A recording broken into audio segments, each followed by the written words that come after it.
At World in Focus, we don't just report the facts, we explain why things happen. That's why we invite you to join us on this exciting journey to understand how the world we live in today came to be.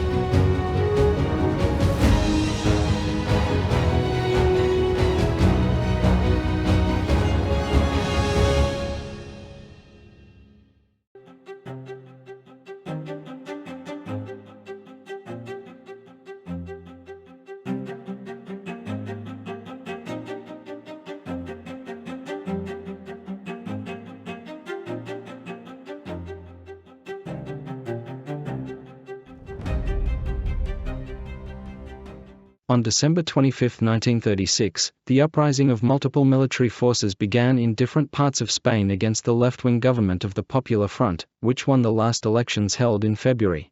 The military uprising is supported by militiamen from different political parties and right-wing movements and shows a clear fascist profile and has managed to triumph in a large part of the northern part of the country, and in the south it has the support of the Spanish military units in Spanish Morocco, but on the mainland it has only managed to control a small part of the south and its situation seems precarious. On the other hand, the capital Madrid and the main cities such as Barcelona and Valencia remain under the control of the Republican government thanks to the support of loyal military units and the mobilization of militiamen and forces of left-wing parties that supported the Popular Front, and so neither side has managed to defeat the other. The situation has stagnated and escalated into a civil war that will exacerbate political tensions between left and right throughout Europe, although all indications are that the war will remain within Spain's borders for the time being.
I have written a book that everyone should read. Its title is Achtung Panzer.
Are you sure people have read the Guderian's book, Achtung Panzer? Let's see if they get a surprise later.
I have told Stalin several times that this borderline is dangerous, and that the Germans could take advantage of it to easily attack and surround us.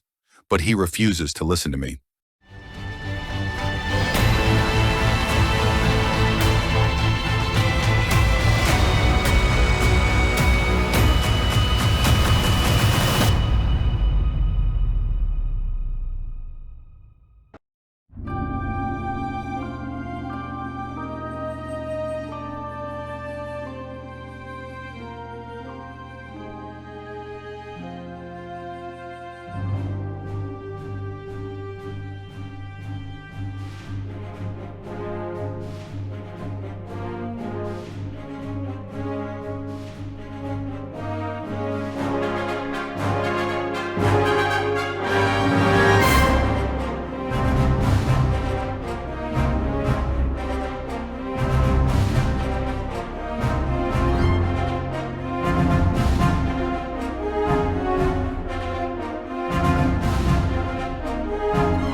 Finally, the city of Leningrad has fallen. Fortunately, we have been able to evacuate most of the population to our positions in the north in Finland.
Manstein, what is going on? That's what we're going to find out. Now let's go to the wolf's lair to see what really happened there. Of course, my marshal. We have brought some debris from the explosion here. Let's go to my office where we can talk in comfort.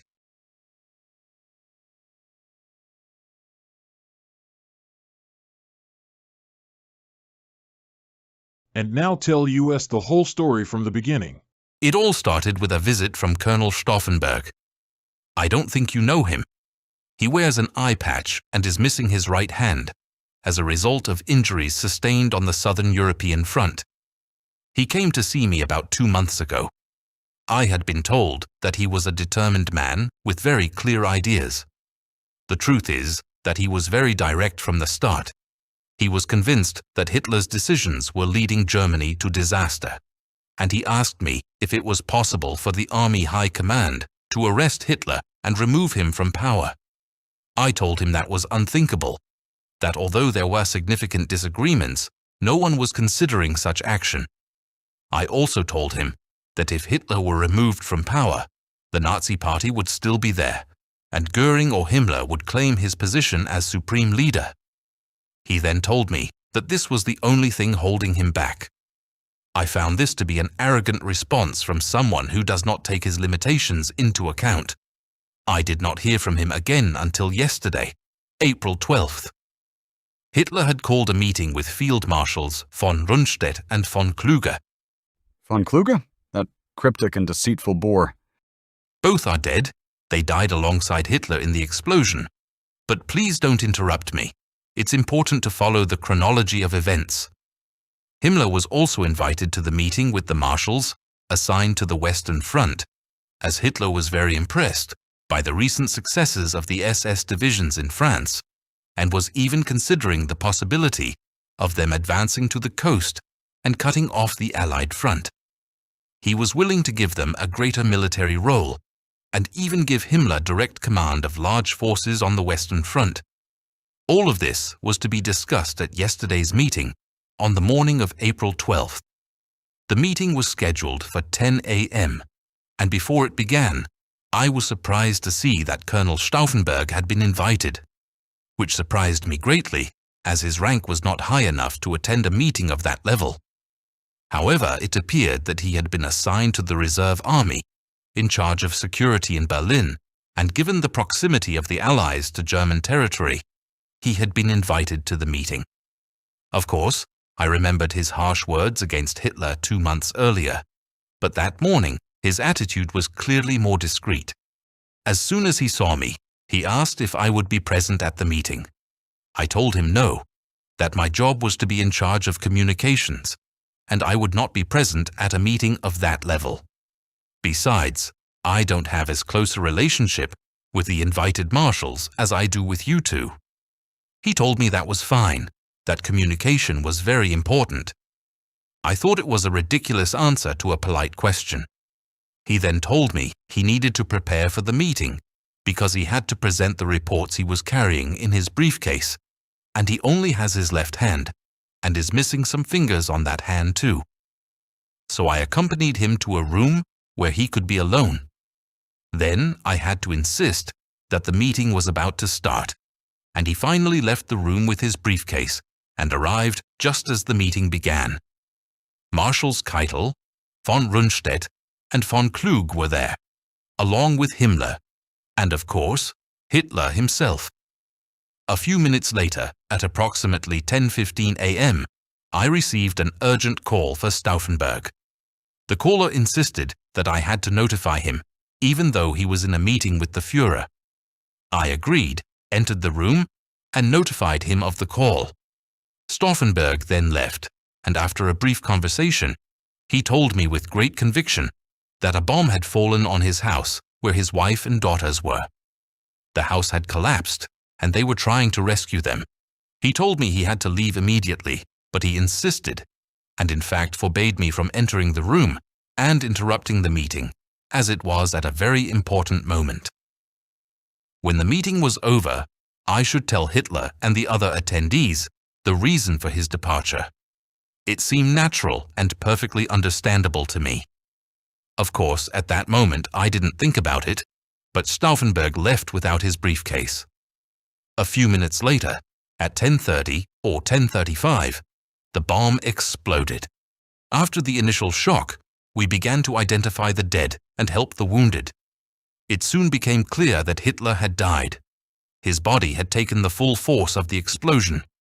The other marshals present were also killed, although Rundstedt actually died a little later. Only Himmler survived. He was stunned and had some injuries, but nothing serious. Somehow, he was further away from the bomb at the moment of the explosion and was barely affected.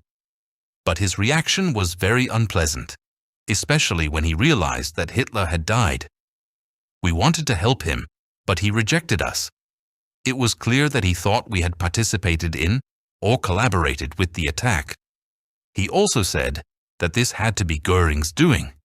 He immediately surrounded himself with his SS guards, protecting himself as if we were going to attack him, and left immediately for Berlin. We were completely baffled. I immediately tried to contact Berlin, but the phone lines weren't working. It was clear that the telephone cables connecting the Wolf's lair with the rest of the telephone network had been cut. I ordered a group of workers to follow the cable to repair and replace it, and they left accompanied by a group of soldiers. They had repaired a large part of it yesterday afternoon, but at night they had to return because they couldn't work. This morning they left again, and I hope that we will have a telephone line again any moment now. In the meantime, we have only been able to listen to the radio, just like you. The official statement from Berlin says that the SS tried to stage a coup and attempted to assassinate Hitler, who is said to have died, which makes no sense because the leader of the SS, Himmler, was at the same meeting and only survived by pure miracle. But since we are cut off from communication, we cannot know or say anything else. Then, thinking calmly, I came to the obvious conclusion. Stauffenberg put a bomb in his briefcase, which he left inside the meeting room, creating a very natural and understandable alibi. When he forbade me to enter and interrupt the meeting, he was actually protecting me to prevent me from becoming another collateral victim. Then I also remembered one of the things he told me at our meeting 2 months ago, that the fact that Himmler or Göring would take power if Hitler was arrested was one of the things that held him back. Of course. So this meeting was an unbeatable opportunity to kill Hitler and Himmler at the same time. But it didn't turn out exactly that way. Hitler and the other marshals died, but Himmler survived, left for Berlin, and now they must be fighting to the death for power. This is unbelievable. This Stauffenberg must have gone mad. How could he even think of doing something like this? If an internal conflict breaks out now, it will be a disaster. He certainly has to answer for this. Wait a minute. We need to think carefully about how we handle this situation. Hitler is already dead. If Stauffenberg's faction and Himmler's SS are fighting each other, adding another faction would only make things worse, and I don't think we want to side with Himmler's SS. Come to think of it, you're right, but I find it appalling that after what he's done, we still have to support him. I can't imagine negotiating with him. We have no way of knowing what the situation is in Berlin or what he plans to do until we restore communications and have reliable information. Let's talk to him and see what he has to say. Besides, I don't think he's the only organizer. There might be someone else above him. Gunther, could you put us in touch with him? Once the phone line is restored, I can try to contact Berlin. Let the marshals know that the line has been restored. Quickly call Berlin. We want to speak with Stauffenberg. Quick, get me Stauffenberg. Stauffenberg, is that you? It's Marshal Guderian. This is Stauffenberg. What a surprise, Marshal. Tell me. Field Marshal Manstein and I are here to clarify the situation. Major Gunther has briefed us on everything. We want to speak with you or your superior and put an end to this situation. We cannot afford a civil war at this time. All right, I'm ready to meet with you as long as you're okay with Gunther handling all the details. It's all set. We'll meet tomorrow morning. I'll leave first and meet with Stauffenberg to check out the meeting place. Once I've made sure everything is in order, I'll let you know so you can head to the meeting place without any worries. Well, gentlemen, we're here now. You can gather in peace. I'll take care of security. What exactly are you guys up to? We're on the brink of a civil war. Hitler's government was leading us to disaster. Also, Hitler's government has committed terrible crime. All right, Colonel Stauffenberg, I suppose we'll have to negotiate with you. The Marshal Manstein and I do not support his actions, but neither do we wish to support the SS. I will be completely honest with you and recount the events from my return to Berlin on the 12th, starting at 11:30 a.m. As we began mobilizing our forces and taking control of the command centers, we encountered no resistance and everything was going smoothly. But around 3 p.m., we began to encounter resistance from SS groups that had mobilized and major clashes broke out. Shortly after, we learned that Himmler was alive and had clearly decided to fight. He attempted to seize radio stations to broadcast his message, but they were small stations with limited range. However, around 6 p.m., we received information that he had contacted Goebbels to have the central studios of the official radio station placed at his disposal. We could not allow that, so I sent an officer to arrest Goebbels. When this officer stood before him, Goebbels began telling him that we were the coup plotters and trying to make him doubt us, and we received several phone calls expressing great doubt, which was concerning. I went there myself to convince the officer that he had to arrest Goebbels. While the three of us were gathered, news arrived that the SS had attacked our headquarters. All our leaders, including Field Marshal Beck, who was our supreme commander of the armed forces, had been killed in an explosion, although the attackers had ultimately been repelled. In that moment of extreme tension, I drew my pistol and killed Goebbels. What? You're going to start a civil war? That's the way it is, gentlemen. There was never any turning back, and now there's even less chance of it. However, everyone who would have made up our alternative government has died. Since then, we've expanded our control, and the SS's resistance has grown weaker and more desperate. But right now, I'm the only senior officer leading the rebellion. Well, then it looks like we'll have to come to an understanding with you, Colonel Stauffenberg. General Stauffenberg, Beck promoted me before he died. I propose that the three of us form a military junta to establish a stable government and sustain the war effort. I'm very interested in hearing your proposal, but first there are many things we need to clarify. First and most importantly, we must put an end to the terrible crimes committed by the Nazi regime, especially in the East. The Allies are about to invade Germany from the West. This is our greatest threat, and it is the first thing we must face. I'm not willing to accept that the crimes committed by Hitler's government should be laid at the door of all of Germany. We are talking about terrible crimes, as you are no doubt well aware. We have nothing to do with that, and we shouldn't be wasting our time talking about it. It seems quite obvious to me, under these circumstances. Well, but we don't want anything to do with those crimes, and if we're going to form a government, we have to set our own policies so we can agree to close the concentration camps as long as it doesn't affect the war effort. I appreciate that. For my part, of course, the war effort is my government's top priority. So I think we can agree to form a military junta made up of the three of us that will definitively take power to sustain the war effort and prevent an internal conflict that would be disastrous. Wait a minute, there's another issue we need to consider. Generally speaking, in our discussions, I wouldn't want to always be in the minority, especially if decisions are made by a 2-to-1 majority, so I'd like to propose that another person be added to the ruling military council.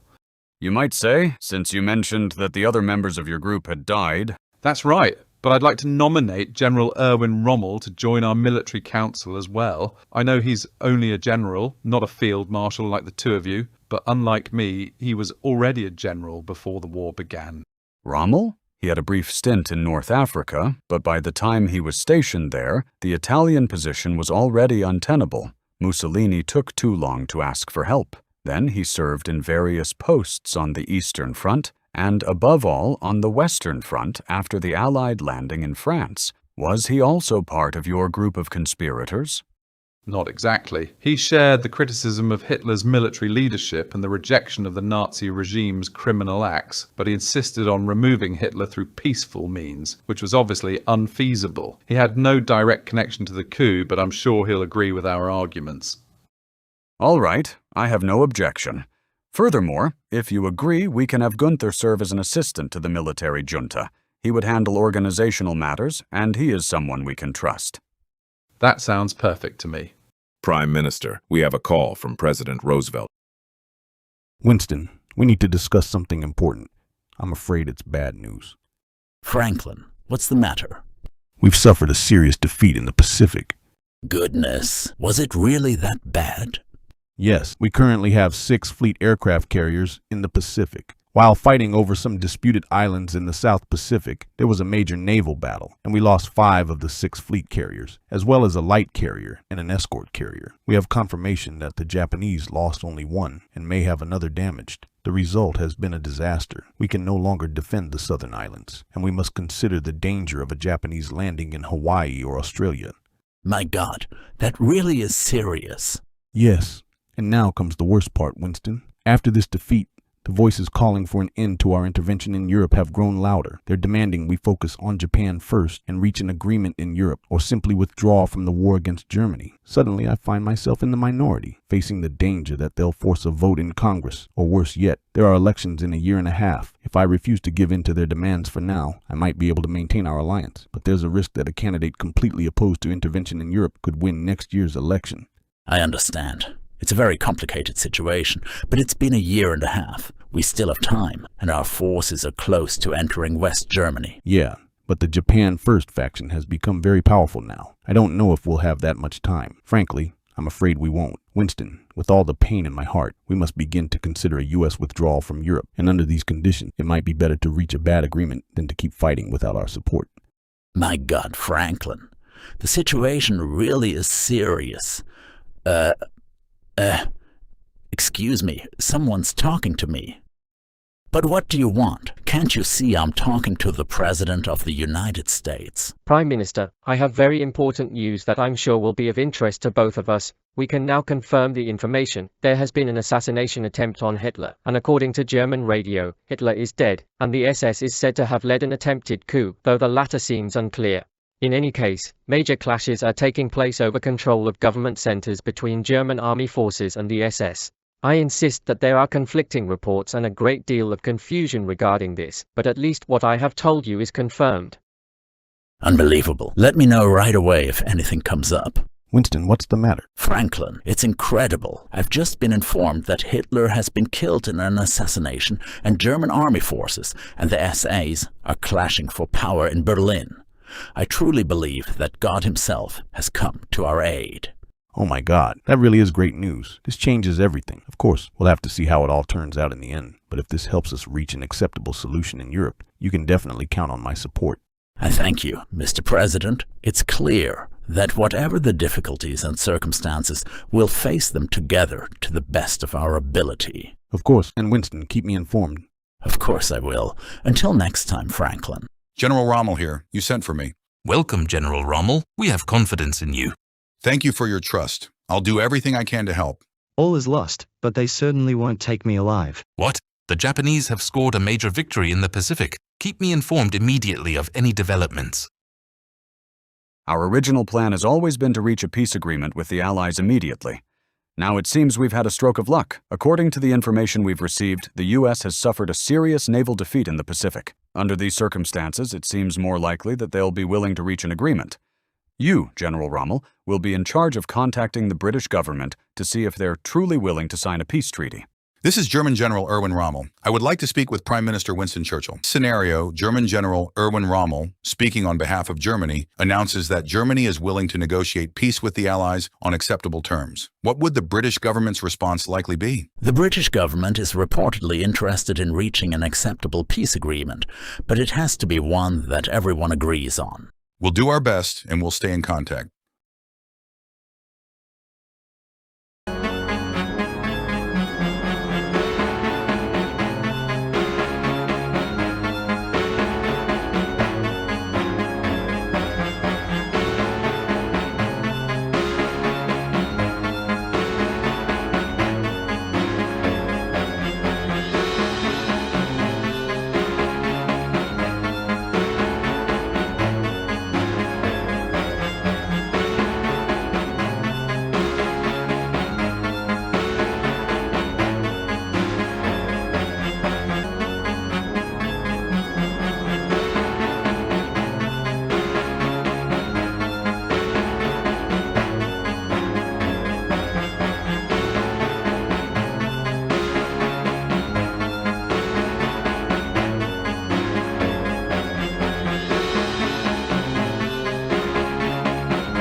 What? You mean the peace conference to end the war will be held in Sarajevo, and we have to accept that their security forces will take control of the city? Hello everyone, this is Tom Wary from The World in Focus. At this very historic moment, we're debuting our new technical setup to bring you our voice in real time, and video for those with the right equipment. First of all, please excuse us if the camera shakes a bit, but our technical team is doing a fantastic job setting up all this equipment, which in theory is designed to work only in recording studios. I also want to apologize if I look a bit casual, wearing just a shirt, no sweater, but the security measures in place around the conference venue here in Sarajevo are truly insane. Every country has its own set of security checks, all duplicated, so in total, you have to go through 10 security checkpoints just to get here. And on top of that, surveillance remains very strict, so much so that we're not allowed to wear clothing that could be used to conceal a weapon, like sweaters or coats. Everyone here remembers the assassination of the Crown Prince of the Austro-Hungarian Empire that sparked World War I, and truly draconian security measures have been put in place to prevent something like that from happening again. Right now, we're on the lookout. President Roosevelt is coming out right now. Let's see if we can talk to him. First of all, we would like to thank President Roosevelt. Without his personal intervention, we would not have been able to gain access to the area, nor would we be able to cover the conference as we are doing now. Thanks, Tom. It's always a pleasure to make things easier for the press. You're doing a great job, and America needs to know that we'll do everything we can to achieve peace. Mr. President, what can you tell us about the negotiations? It's going to be really hard. There are 4 different sides.